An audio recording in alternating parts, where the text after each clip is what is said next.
lanjut lagi. Nah, ini kuncinya. Kunci guru. Kebetulan di sini kita adalah guru BK, ya.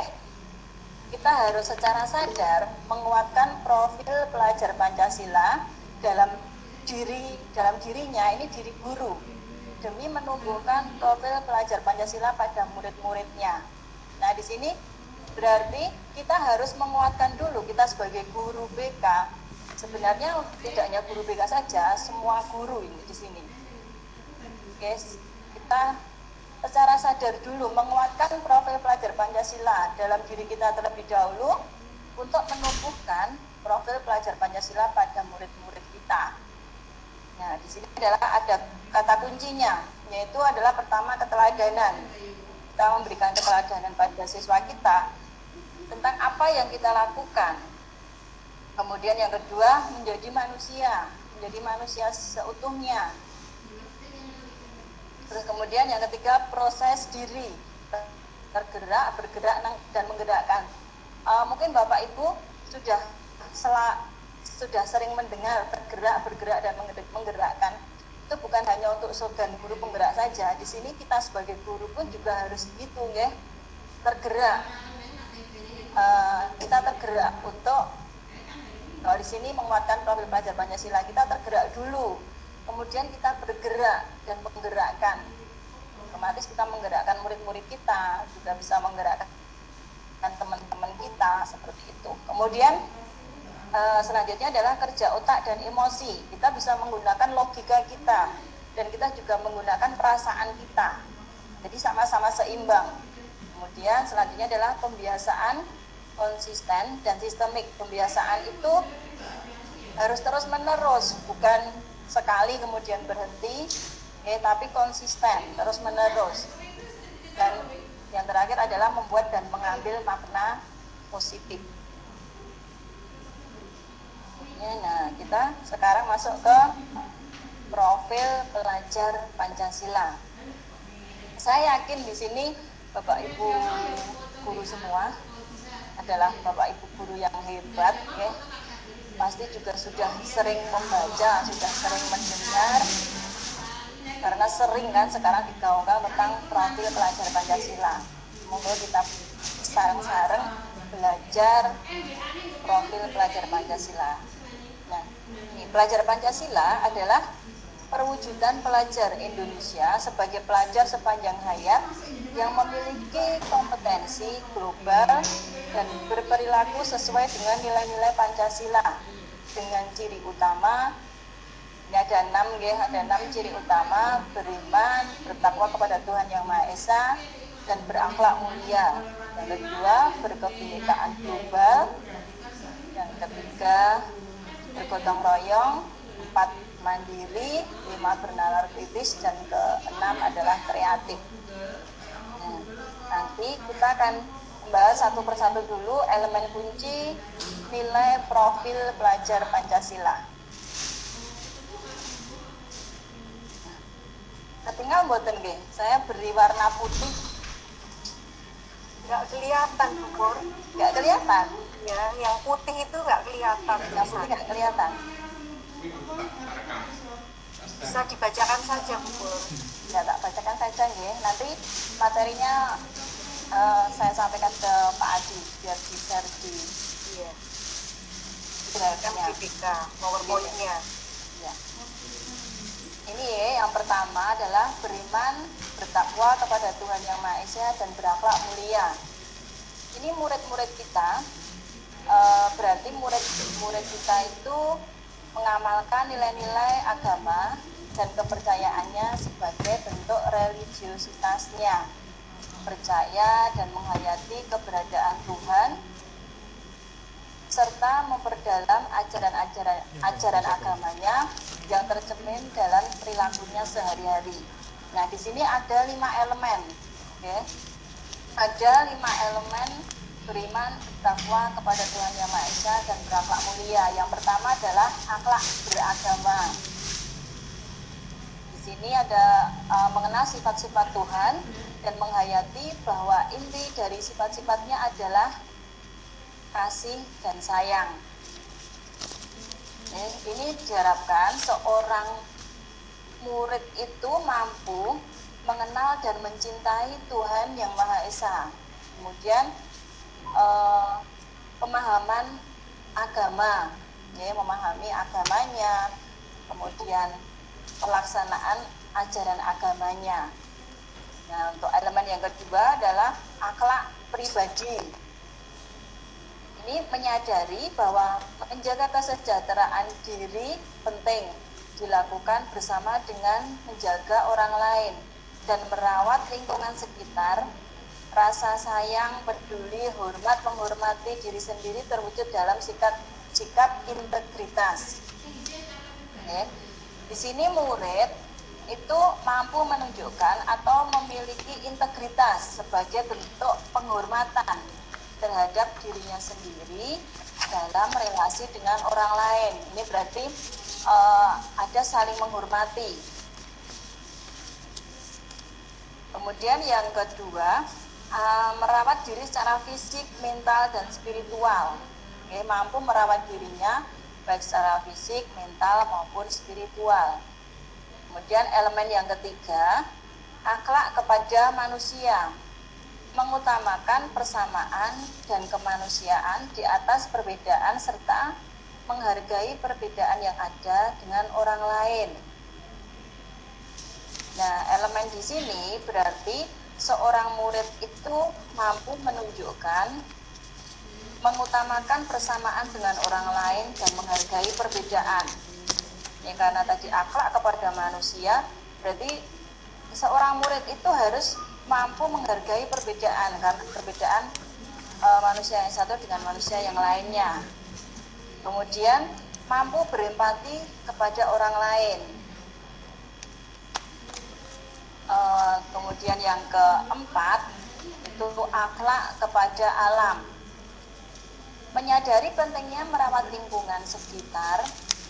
Menyadari pentingnya merawat lingkungan sekitarnya sehingga dia tidak merusak atau menyalahgunakan lingkungan alam agar alam tetap layak dihuni oleh seluruh makhluk hidup saat ini maupun generasi mendatang.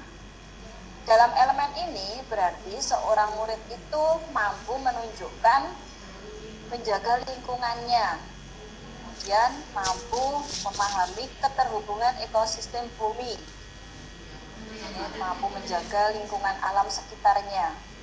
Kemudian elemen yang kelima dari beriman, bertakwa kepada Tuhan Yang Maha Esa dan berakhlak mulia adalah akhlak bernegara, memahami serta menunaikan hak dan kewajibannya sebagai warga negara yang baik serta menyadari perannya sebagai warga negara. Nah, dalam elemen ini seorang murid mampu menunjukkan melaksanakan hak dan kewajibannya sebagai warga negara.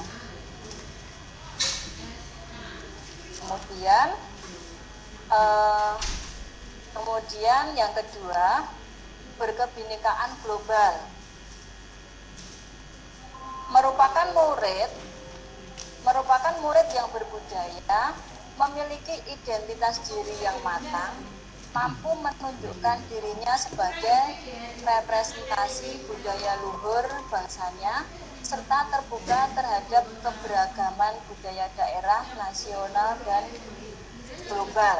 Di sini ada 4 elemen yang harus dimiliki oleh seorang siswa, seorang murid. Yang pertama, mengenal dan menghargai budaya. Ini penjelasannya. Mengenali, mengidentifikasi, dan mendeskripsikan berbagai macam kelompok berdasarkan perilaku, jenis kelamin, cara berkomunikasi, dan budayanya, serta mendeskripsikan pembentukan identitas dirinya dan kelompok, juga menganalisis menjadi anggota kelompok sosial di tingkat lokal, regional, nasional, dan global. Berarti seorang murid di sini harus mampu mendalami budaya dan identitas budaya. Kemudian mampu mengeksplorasi dan membandingkan pengetahuan budaya, kepercayaan, beserta praktiknya. Terus yang terakhir bisa menumbuhkan rasa menghormati terhadap keberagaman. Kemudian untuk yang kedua, elemen yang kedua, komunikasi dan interaksi antar budaya.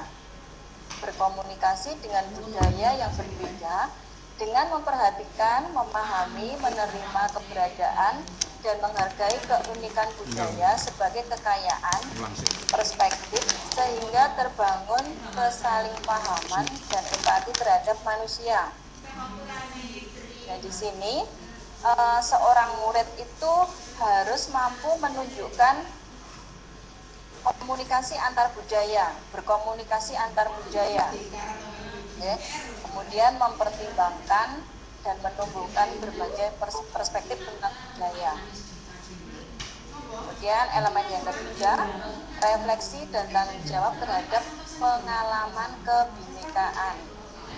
Secara reflektif memanfaatkan kesadaran dan pengalaman kebinekaannya agar terhindar dari prasangka dan stereotip budaya yang berbeda dengan mempelajari keragaman budaya dan mendapatkan pengalaman dalam kebinekaan. Ya, di sini murid itu harus mampu melakukan refleksi terhadap pengalaman kebinekaannya, kemudian dapat menghilangkan prasangka dan stereotip. Terus kemudian bisa menyelaraskan perbedaan kebudayaan. Kemudian untuk elemen yang keempat, berkeadilan sosial, peduli dan aktif, berpartisipasi dalam mewujudkan keadilan sosial, serta percaya akan kekuatan dan potensi diri sebagai modal menguatkan demokrasi untuk membangun masyarakat yang damai dan inklusif, berkeadilan sosial, serta berorientasi pada pembangunan yang berkelanjutan. Maksudnya di sini seorang murid itu harus mampu turut serta aktif membangun masyarakat yang adil dan inklusif dan berkelanjutan. Kemudian mampu berpartisipasi mengambil keputusan bersama dan bisa memahami peran individu dalam demokrasi.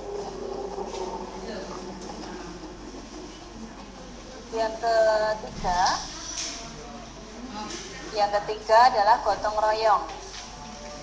Murid mampu berkolaborasi dengan orang lain dan secara proaktif mengupayakan pencapaian kesejahteraan dan kebahagiaan orang-orang yang ada dalam masyarakat. Di sini ada 3 elemen: kolaborasi, kepedulian, dan berbagi. Oke, yang pertama kolaborasi itu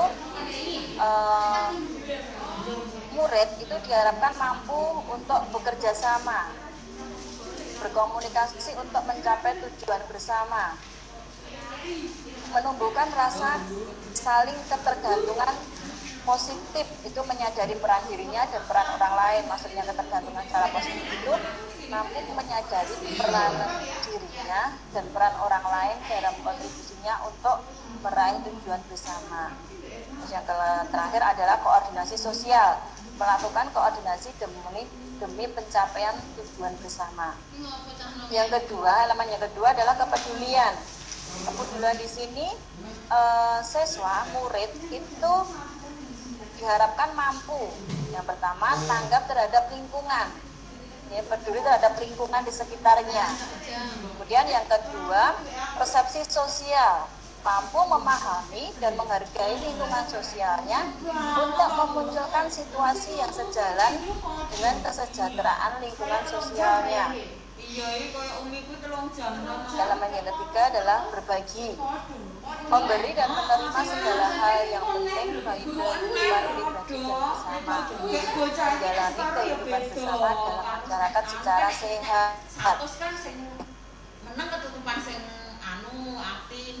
Kemudian profil pelajar Pancasila yang keempat adalah mandiri. Murid mempunyai prakarsa atas pengembangan diri, prestasinya, dan didasari pada pengenalan kekuatan serta keterbatasan dirinya, serta situasi yang dihadapi dan bertanggung jawab atas proses dan hasilnya. Ini ada dua elemen. Yang pertama, pemahaman diri dan situasi yang dihadapi. Ya, dalam elemen ini, seorang murid itu diharapkan mampu mengenali kualitas dan minat diri serta tantangan yang dihadapi. Juga mampu mengembangkan refleksi diri, perenungan terhadap dirinya sendiri.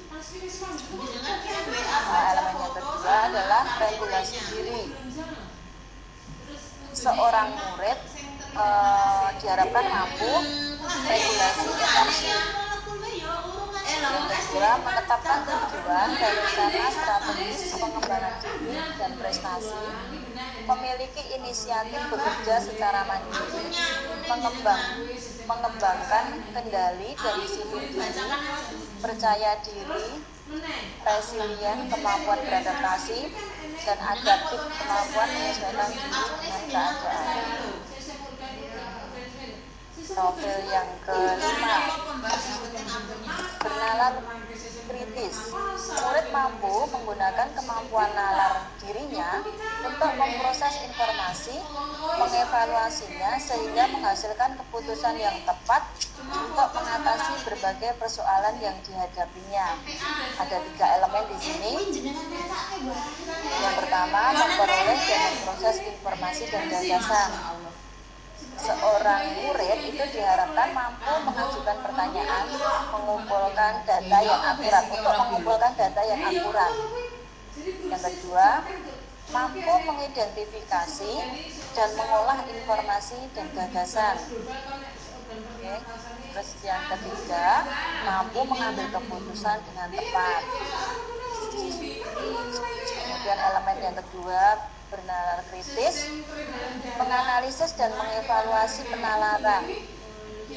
Seorang murid diharapkan mampu menjelaskan alasan yang relevan dan akurat dalam menyelesaikan masalah dan mengambil keputusannya. Kemudian elemen yang ketiga, merefleksi dan mengevaluasi pemikiran sendiri. Ini seorang murid diharapkan mampu menyadari untuk mengembangkan kapasitas diri melalui refleksi, usaha memperbaiki strategi, dan hidup dalam mencari alternatif solusi.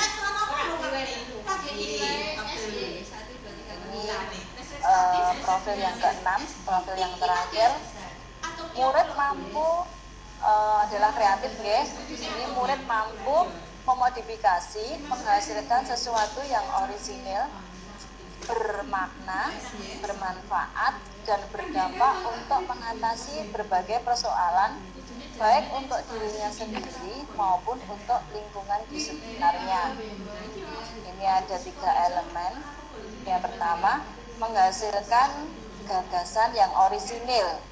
Nah, di sini siswa itu diharapkan memiliki kemampuan berpikir kreatif dari yang paling sederhana sampai gagasan yang kompleks. Kemudian yang kedua, elemen yang kedua, menganalisis dan mengevaluasi penalaran.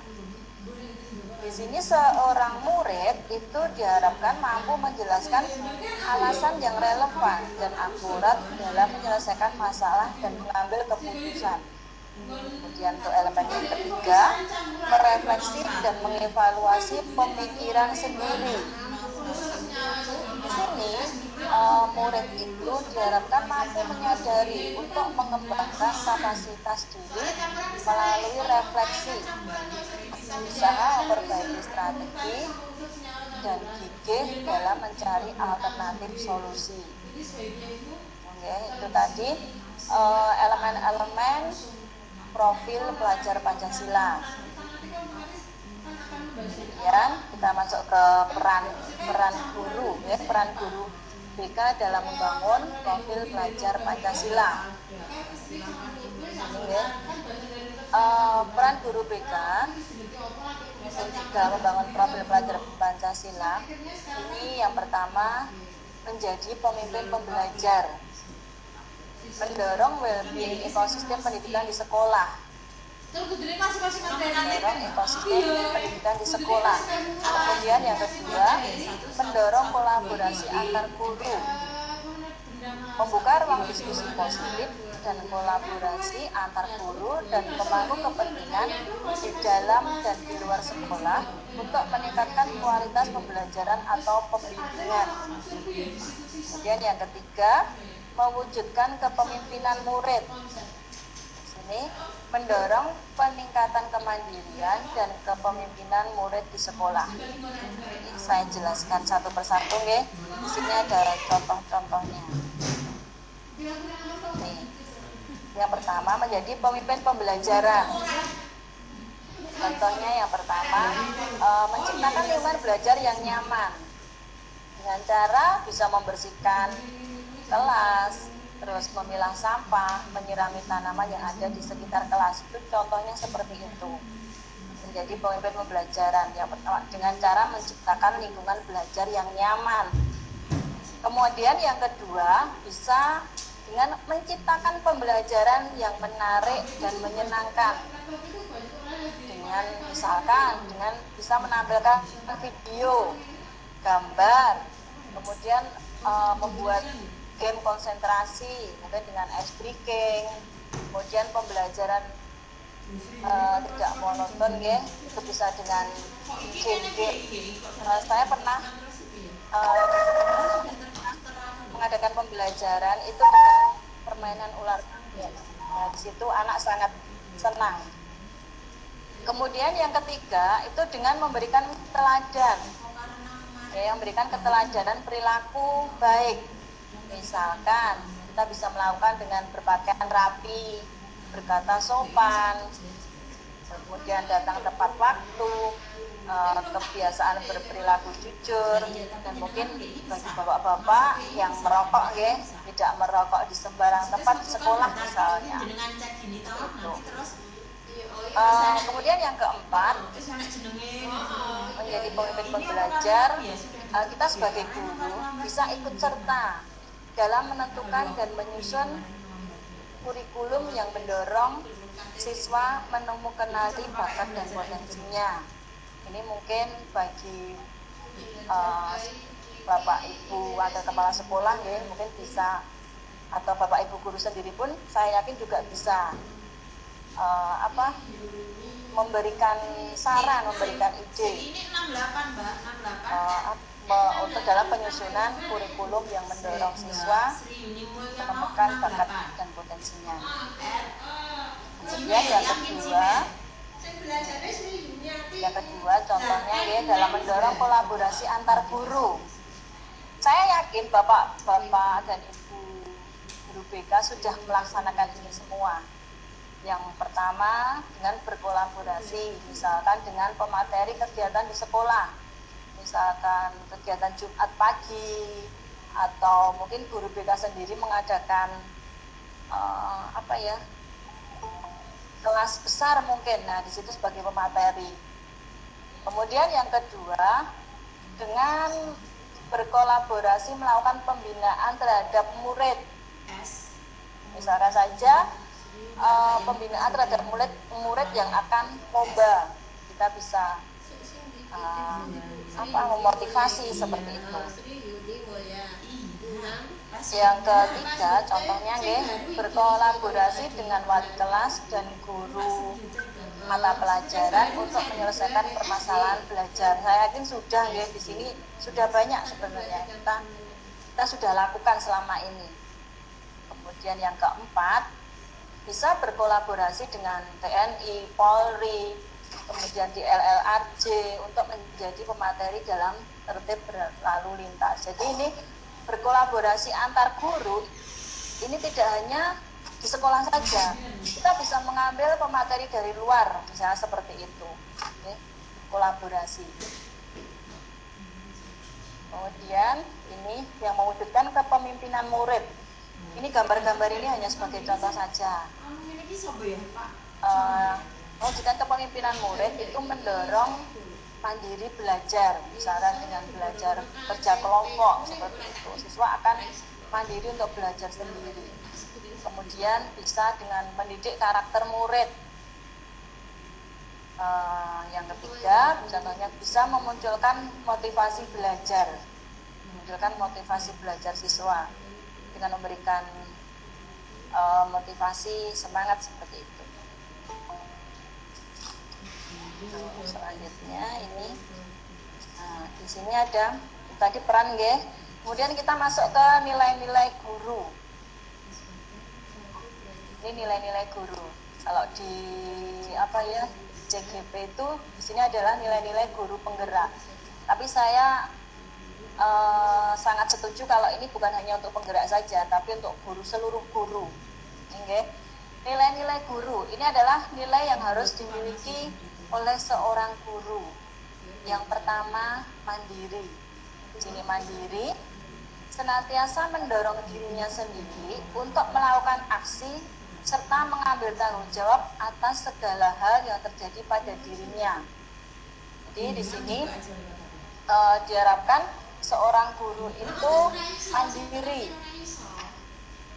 mandiri untuk bisa mendorong melakukan aksi, mengambil tanggung jawab atas apa yang dilakukannya. Kemudian yang kedua, reflektif. Reflektif ini seorang guru itu mampu senantiasa merefleksikan dan memaknai pengalaman yang terjadi di sekelilingnya, baik yang dilakukan oleh orang lain maupun dilakukan oleh diri sendiri. Kita mampu merefleksikan, mampu melihat pengalaman-pengalaman yang sudah kita lakukan maupun pengalaman-pengalaman dari orang lain. Nah, itu kita refleksikan. Kita harus mampu bisa merefleksikan. Oke, sehingga kita bisa mengetahui pengalaman-pengalaman yang kita lakukan itu kesannya bagaimana. Kita ambil yang positif-positifnya, mestinya seperti itu. Kemudian yang ketiga itu seorang guru itu harus mampu kolaboratif. Ya, seorang guru itu harus mampu senantiasa membangun hubungan kerja yang positif terhadap seluruh pemangku kepentingan yang berada di lingkungan sekolah. Nah, untuk mewujudkan profil pelajar Pancasila ini, seorang guru harus memiliki nilai kolaboratif. Ya, jadi kita harus bisa merangkul semua pihak untuk berkolaborasi tadi untuk menciptakan pemimpin pembelajar seperti itu. Kemudian yang keempat adalah inovatif. Inovatif di sini seorang guru harus mampu senantiasa memunculkan gagasan baru dan tepat guna terkait situasi tertentu ataupun permasalahan tertentu. Oke, kita harus selalu berinovasi.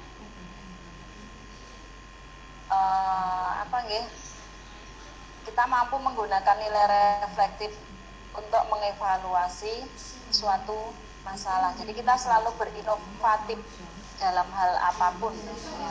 Dalam pembelajaran bisa, dalam mencari gagasan-gagasan yang baru. Kemudian yang terakhir, mungkin yang saat ini sedang digaung-gaungkan, yang ada perubahan pendidikan di Indonesia, itu adalah berpihak pada murid. Senantiasa mengutamakan kepentingan perkembangan murid sebagai acuan utama. Keputusan yang diambil didasari pembelajaran murid terlebih dahulu, bukan dirinya sendiri. Nah, di sini. Jadi kita mengutamakan murid terlebih dahulu. Kalau di Hajar Dewantara pemikiran Ki Hajar Dewantara itu ada menghamba kepada murid. menghamba pada murid itu maksudnya bukan kita menghamba seperti kita menghamba pada Tuhan itu tidak, tapi di sini kita adalah berpihak pada murid, fokus pada murid. Oke, jadi apapun yang kita lakukan itu kita dasari dulu untuk siswa. Itu seperti nanti di kurikulum Merdeka Belajar pun juga sama. Jadi kita apa yang murid inginkan seperti itu. Kita harus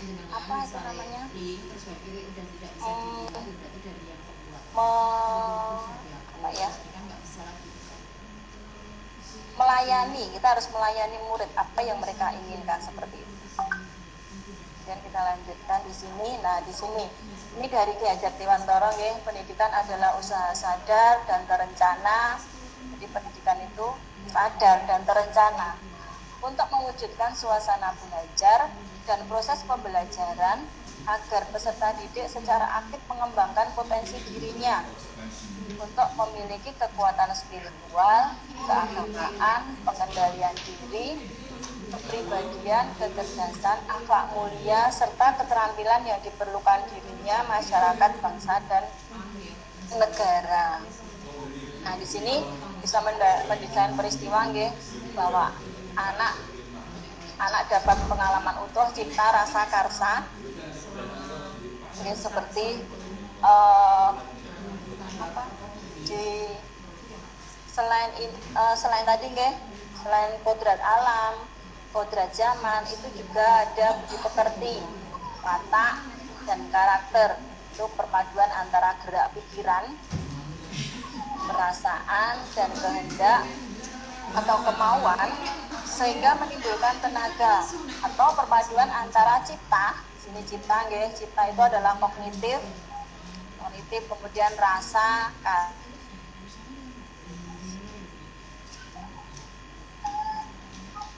laku. Itu nanti kita ambil makna positif. Kemudian di sini ini peran dalam melakukan perubahan. Kita sebagai guru BK nggih, perannya seperti lingkaran ini Bapak Ibu. Ada lingkungan pengaruh, ya, kita mampu mempengaruhi peserta didik kita. Kemudian ada lingkungan kepedulian, kita peduli terhadap mereka. Kemudian yang lebih besar lagi adalah lingkungan perhatian, kita harus memberikan perhatian kepada mereka. Ya, ini dimensi lingkungan pengaruh. Oke. Lingkungan pengaruh itu ini yang kan mempengaruhi siswa kita, mempengaruhi murid kita, itu adalah diri sendiri, kemudian orang lain, institusi, dan yang lebih besar itu adalah lingkungan dan masyarakat.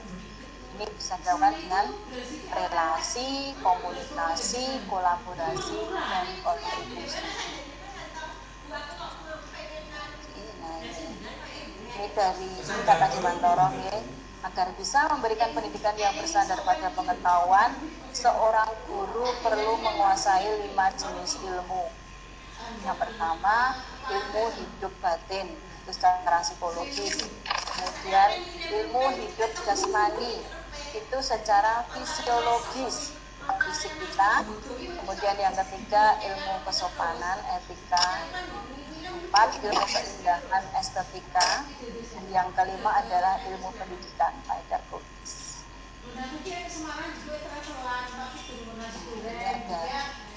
Ini untuk membiasakan kebiasaan siswa itu bisa kita lihat dari diagram identitas gunung es. Kalau gunung es itu kan kita tidak tahu yang hanya yang terlihat itu mungkin hanya sebagian, padahal yang di bawahnya itu sangat tidak terlihat, itu banyak sekali. Ini seperti di sini ada sadar dan bawah sadar, lingkungan itu seperti itu. Jadi ada pengkondisian pembiasaan dari keteladanan yang konsisten, kemudian sistem aturan yang konsisten, itu nanti akan itu merupakan kebiasaan perilaku dari pola pikir, kepercayaan, dan keyakinan nilai-nilai, kemudian akan menimbulkan perilaku atau soft skill, baru kemudian akan memunculkan kebiasaan. Nah, seperti itu. Ya. Di sini adalah pendidikan merupakan daya upaya untuk memajukan bertumbuhnya budi pekerti, kekuatan batin, karakter, pikiran atau intelektual, dan tubuh anak agar dapat memajukan kesempurnaan hidup, yaitu kehidupan anak yang sesuai dengan dunianya. Dunianya anak itu kan senangnya bermain. Nah, kita lakukan itu, tapi tetap dengan menumbuhkan budi pekerti. Nah, seperti ini kodrat tadi nggih, ini dari Erik Erikson itu seperti ini, bahwa kodrat tumbuh kembang anak itu dari harapan, tekad, tujuan, kompeten, realitas, cinta. Itu seperti ini dari umur 0 sampai 40 tahun. Oke, tidak perlu saya jelaskan. Kemudian kalau ini adalah kodrat tahap tumbuh kembang anak ya. Ini menurut Belajar Dewantara ada wiraga sampai wirama. Bisa Bapak Ibu lihat di sini bahwa wiraga itu adalah raga, indera, imajinasi, bermain ya. Bermain itu adalah belajar, mereka itu bermain itu belajar. Kemudian kita eksplorasi pengalaman rasa pikirnya. Semakin dewasa, semakin anak itu berumur ya, itu wiraga, rasa bermainnya itu akan berkurang. Nanti akan berganti dengan wirama, dari tanggung jawab, pembiasaan, irama keseharian, jadwal rutin, selaras dengan sesama dan semesta. Nah, itu nanti semakin dewasa dari wiraga itu akan menjadi wirama. Ya, daur belajar.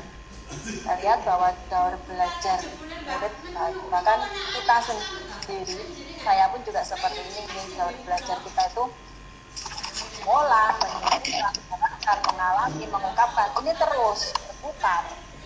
Nah, yang terakhir, mari Bapak Ibu kita sama-sama menguatkan peran nilai-nilai diri kita sebagai guru untuk mengembangkan profil pelajar Pancasila. Mungkin itu saja.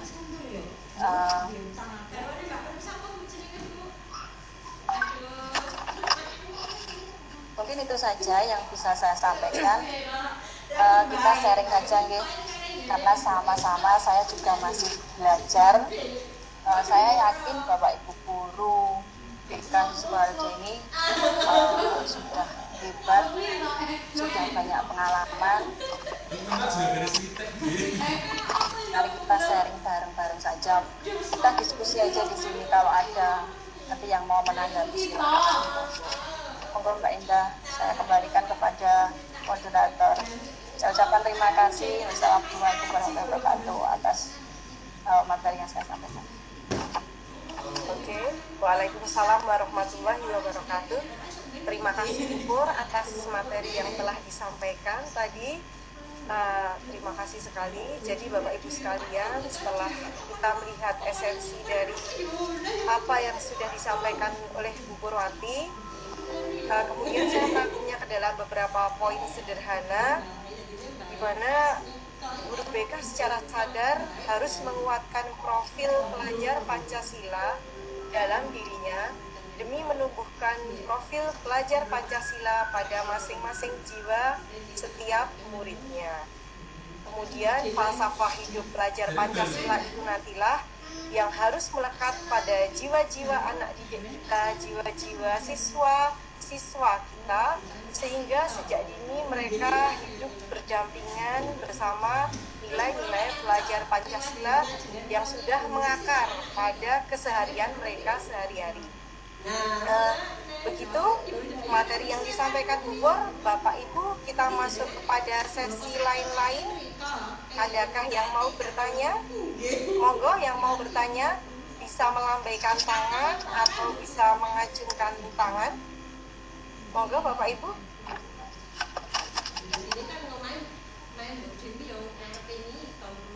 Ini sudah saya buka, Bapak Ibu jika ingin bertanya bisa langsung menyalakan web juga Bunda. Iya, monggo. Yang tadi bertanya Pak Effendi melambaikan tangan. Silakan Pak Effendi. Mbak Sri Purwanti, Mbak Purwanti ya, aku mau tanya seberapa suka dukanya jadi calon penggerak itu, sukanya gimana, keruwetannya seperti apa, bisa cerita-cerita. Terima kasih. Ya, Pak Effendi ini insya Allah mendaftar di guru penggerak angkatan 8 ya Pak, angkatan 7 ya Pak Effendi ya. Angkatan 10. Oh, angkatan 10 silahkan Bu Purwaningsih. Bagi Bapak Ibu guru yang pengen banyak dapat pengalaman tentang 9 bulan yang dilalui Bu Purwaningsih sebagai guru penggerak. Monggo Bu Purwaningsih. Ya, nggih. Pak Effendi, kita ketemu lagi, Pak. Apa ya suka dukanya? Sukanya kita dapat ilmu, dapat bertemu teman-teman yang hebat, Pak. Kalau dukanya, nanti kalau saya cerita duka di sini pada nggak daftar malahan.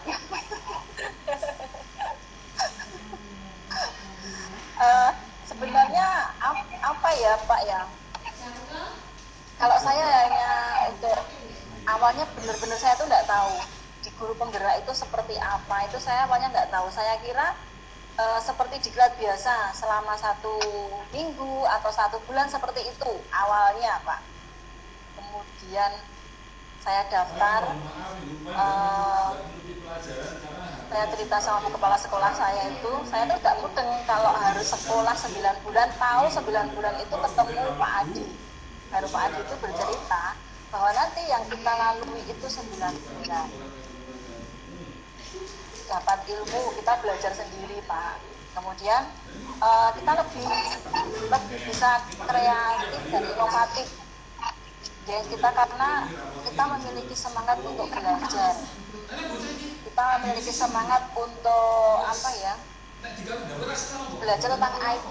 Jujur saya itu IT 0. Kemudian saya jadi tahu apa itu Canva, jadi belajar bikin artikel, belajar bikin apa itu infografis seperti itu. Jadi di sini kalau saya ya sudahlah kita ikuti saja pembelajarannya selama 9 bulan. Saya baru melalui 4 bulan. Kemudian nanti di guru penggerak itu ada 9 loka karya ya. Ada 9 loka karya dan ini baru saya lalui 3 loka karya. Saat loka karya nanti kita akan bertemu dengan guru-guru SD, SMP, SMA, TK, bahkan PAUD, SMA, SMK nggih. Itu kita bisa sharing ilmu, sharing pengalaman di situ. Itu kalau tugas-tugasnya semua sudah ada di LMS Pak. Kita masih bisa piknik kok Pak Effendi. Meskipun tugasnya banyak, kemudian kita harus banyak berinovasi, tapi kita masih bisa piknik, masih bisa dolan. Dolan ya mawon Mas Adi. Iya, healing, masih bisa healing. Karena kita butuh merefleksikan apa yang kita lakukan dan kita juga bisa refleksi. Mungkin itu. Dan saya memberikan motivasi, monggo Bapak Ibu semua, Pak Effendi ini juga masih muda, Pak Anang kan bisa, Mbak Endah juga, monggo silahkan daftar. Nanti kita bisa sharing ilmu, sharing pengalaman bareng-bareng. Mungkin itu Pak Effendi, jangan takut ya. Sama seperti sekolah saya juga ini sedang memotivasi teman-teman. Ya harapannya tidak perlu takut lah, nanti kita tugasnya ada jangkamnya, tidak harus hari ini dikerjakan, nanti malam upload seperti itu tidak. Mungkin itu Pak Effendi. Terima kasih. Monggo Bu Indah. Oke, Pak Effendi jadi semakin tertarik ya, segera daftar ya Pak Effendi ya. Amin. Oke, monggo ini ada Pak Sudaryanto yang mengangkat tangan. Pak Sudaryanto, silahkan. Ya, terima kasih. Assalamualaikum warahmatullahi wabarakatuh. Waalaikumsalam warahmatullahi wabarakatuh. Ada dua pertanyaan, Bu. Yang pertama berkenaan dengan pelajar Pancasila tadi.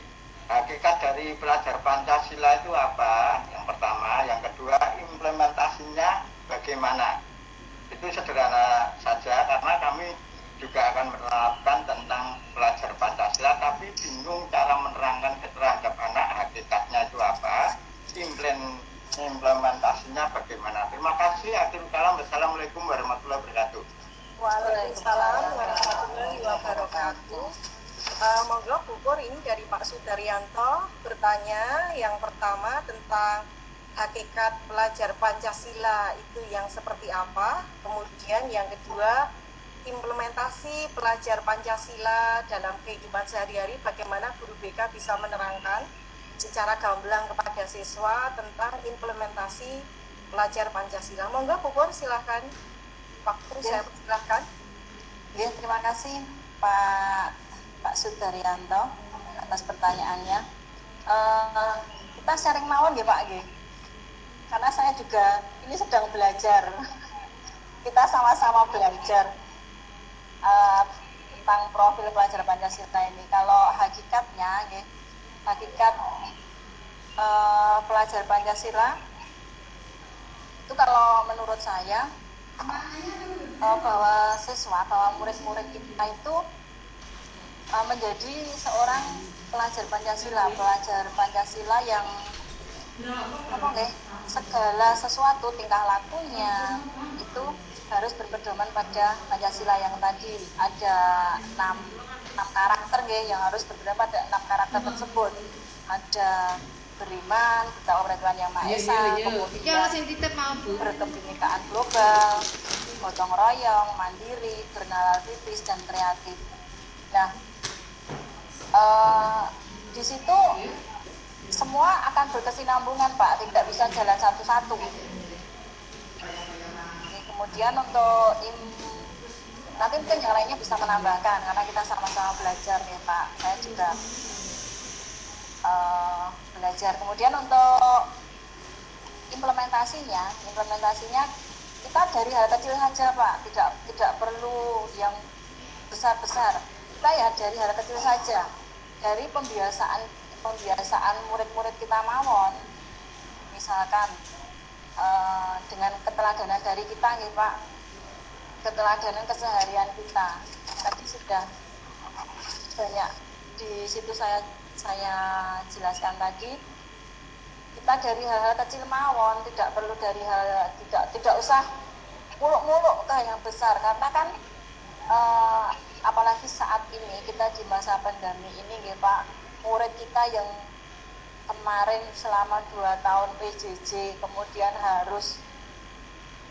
mereka harus sekolah, harus kembali ke sekolah, itu untuk motivasi mereka untuk belajar di sekolah itu sangat kecil. Itu saya alami di sekolah saya sendiri.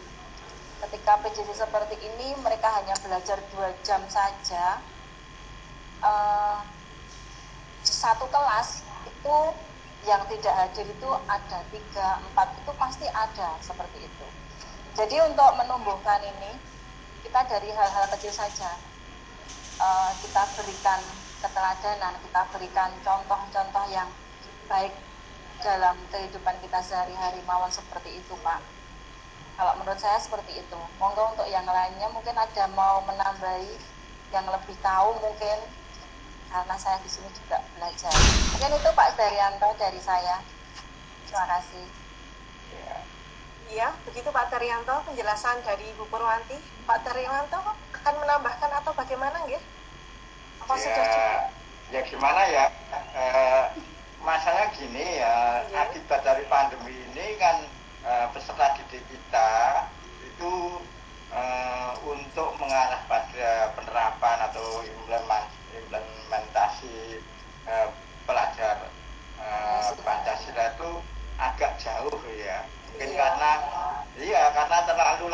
di rumah tinggal sekarang PTM itu saya sangat prihatin sekali pada peserta didik kita, mungkin yang lain juga ya.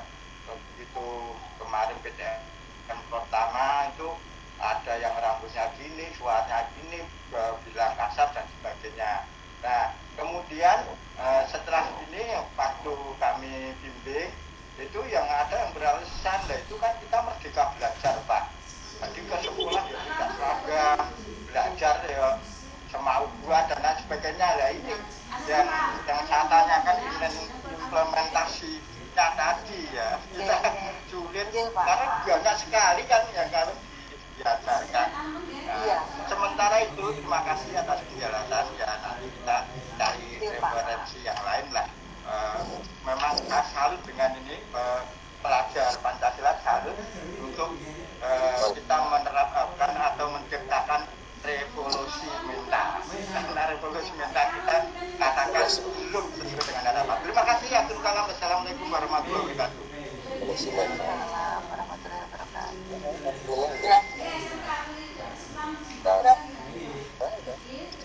Monggo Mbak Indah. Wah, Mbak Indah ternyata terlempar Bapak. Anu karo untuk anu besar nanti berisik tapi karena kan perempuan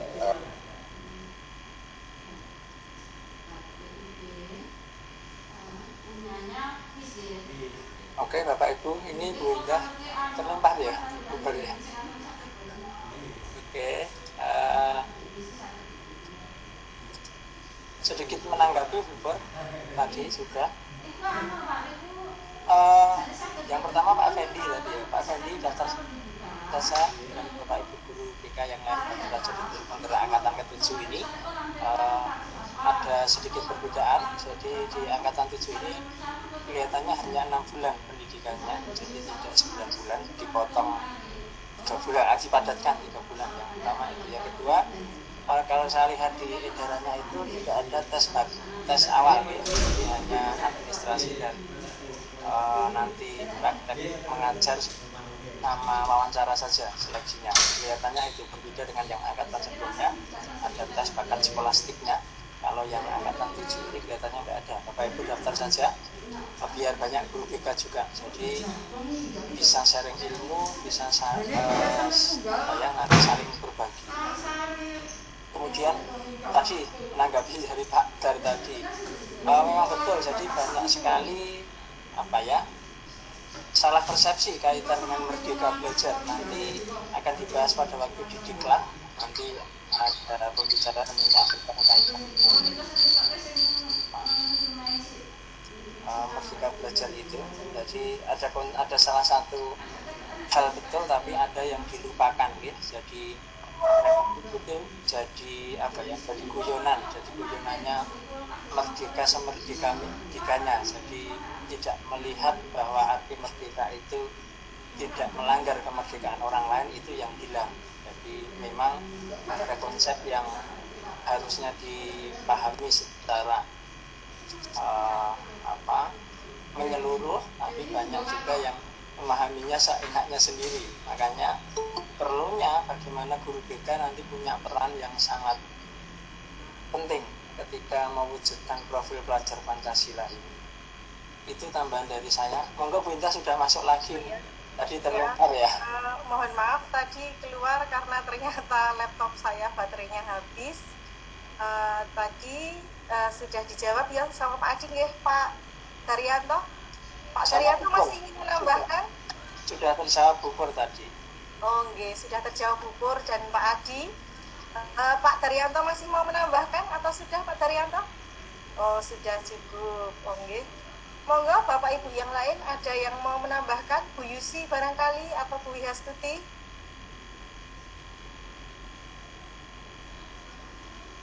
Monggo Mbak Rihas.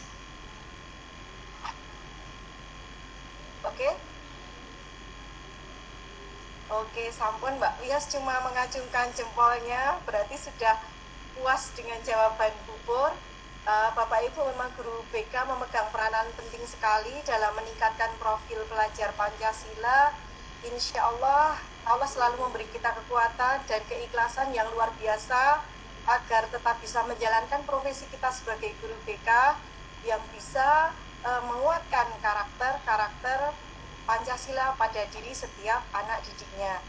Bapak Ibu jangan lupa mohon diisi daftar hadirnya, karena itu nanti setelah Bapak Ibu mengisi daftar hadir, sertifikat akan dikirim ke email Bapak Ibu semua.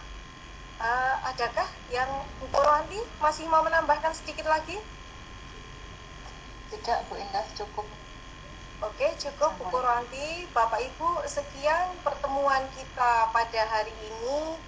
Pertemuan di webinar pada tanggal 22 Maret 2022. Atas kurang dan lebihnya, saya dari moderator menyampaikan mohon maaf yang sebesar-besarnya. Jangan lupa kita jumpa lagi pada acara webinar selanjutnya yang ke-6 pada hari Selasa depan, insya Allah 29 Maret 2022. Begitu Bapak Ibu, sekian dari saya. Assalamualaikum warahmatullahi wabarakatuh. Waalaikumsalam warahmatullahi wabarakatuh. Terima kasih. Ini nggak ada sesi foto ya?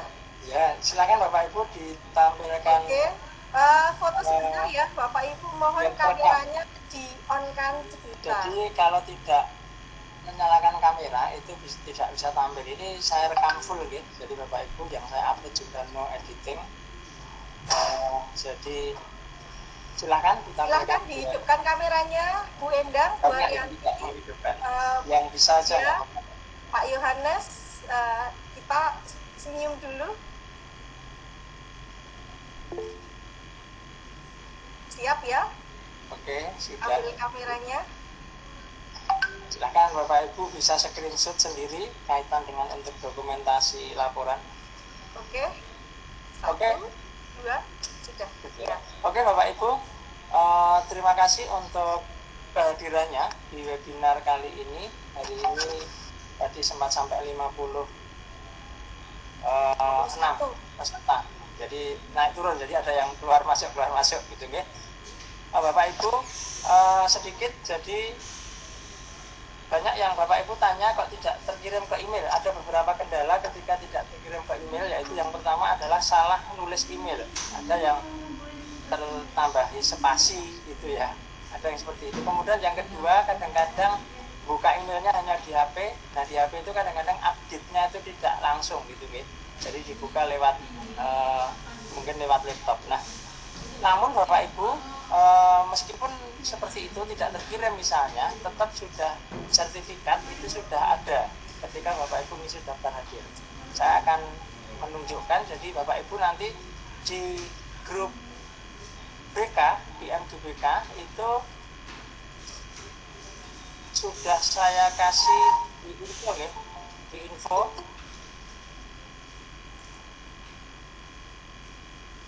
Nah, di grup BK ini, di info ini sudah ada link administrasi gitu. Sudah saya buat link administrasi BK di info grup MGBK. Panjenengan bisa lihat itu sudah ada link administrasi BK. Nah, di link administrasi itu Bapak Ibu selalu dilihat saja. Jadi semua sudah saya letakkan di sini Bapak Ibu. Jadi mulai webinar pertama sampai hari ini webinar kelima. Bapak Ibu tinggal diklik saja. Nah, di salah satu foldernya di situ ada folder sertifikat peserta di sini. Oke, di sertifikat peserta ini tinggal diklik. Nah, ketika Bapak Ibu ngisi daftar hadir, otomatis juga akan ter-create di sini sertifikatnya. Kalau panjenengan cari tidak ada, mungkin ngisi daftar hadir lagi nggak apa-apa. Jadi nanti akan otomatis ada di sini. Nah, untuk sertifikat kali ini sudah saya kasih QR code. QR code di sini saya munculkan link sertifikat. Jadi untuk validasinya, jadi ketika QR code ini di-scan, maka daftar sertifikat ini, nama-nama yang ada di sini berarti memang ada sertifikatnya. Jadi itu untuk webinar kali ini sudah saya kasih QR code. Nah, nanti kemudian laporan dan lain-lain juga sudah ada nantinya di sini Bapak Ibu. Lampiran-lampirannya yang belum saya sampaikan memang dokumen, artinya dokumentasi, foto dan lain-lain tidak tampil, tapi Bapak Ibu bisa buat sendiri. Itu Bapak Ibu untuk administrasi webinar. Jadi untuk yang grup BK sudah ada infonya, jadi tinggal diklik saja. Dari webinar pertama sampai hari ini sampai nanti berlanjut, kita minimal ada 10 paket dulu. Ini kita sudah merencanakan 10 paket kegiatan webinar yang bernilai totalnya bisa nilai 1 Bapak Ibu, jadi bisa digunakan. Demikian Bapak Ibu, terima kasih untuk kehadirannya. Saya sebagai penanggung jawab teknis kegiatan webinar kali ini, mohon maaf apabila di dalam persiapan ataupun di dalam memberikan layanan kaitan dengan webinar ini masih banyak kekurangannya, saya mohon maaf. Terima kasih atas kehadirannya. Saya atas nama Litbang MGPK SMP Kabupaten Sidoarjo akan selalu bekerja untuk kita semua, bagi kemajuan kita semua. Terima kasih Bapak Ibu, selamat pagi, selamat beraktivitas.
menjadikan yang asli-asli itu komputer enggak. Jadi kalau yang anak itu memang dengan komputer akuan. Kalau yang ini komputernya itu data. Kalau NASA HM itu saudara. NASA itu Indonesia, oh NASA HMI. Contohnya saudara antar di sini tidak sebagai kompetitor. Sampelnya guna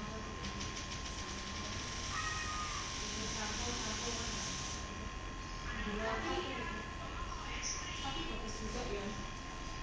Ini banyak yang ini baru launching kemarin sih, tapi baru juga udah pakai langsung dipakai kabel kayak kamar mandi.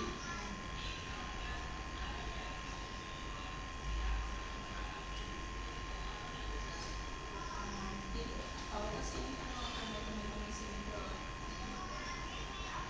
Ini customernya kalau mau cium-cium mau di handbodinya itu hanya harus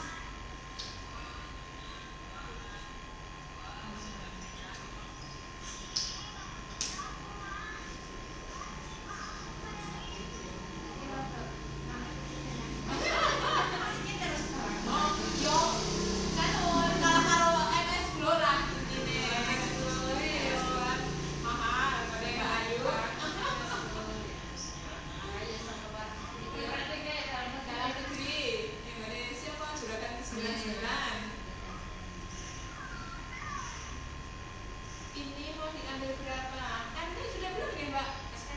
FKS sudah belum? Semua dipotong. Tapi ini tidak boleh dinolkan. Mau diambil berapa? Ini nanti FKS. FKS itu 155. Yang 745 yang 155 masih 590. 590 intinya di sini tidak boleh dinolkan. Ini nanti 90 ya. Risiko 500 ya. Maksudnya biar enak di sini. Oh, soalnya PIP. Nanti kalau punya KIP punya nggak? Kalau punya KIP selalu dapat. Tapi kalau yang tidak punya KIP tapi punya buku tabungan seperti ini, bisa jadi tidak. Itu juga dapat sih. Kalau yang KIP pasti punya buku, tapi yang punya buku belum tentu punya KIP. Jadi kalau yang siapa itu? Ini jadi kalau punya ini pasti punya ini, selalu dapat, pasti dapat. Tapi kalau yang punya ini tidak punya ini periodik. Biasanya selama di sini paling 2 kali dapat. Ada lagi yang usulan-usulan itu yang tidak punya dua-duanya itu biasanya diusulkan. Ya bisa dapat, bisa enggak, tergantung berjalan awal.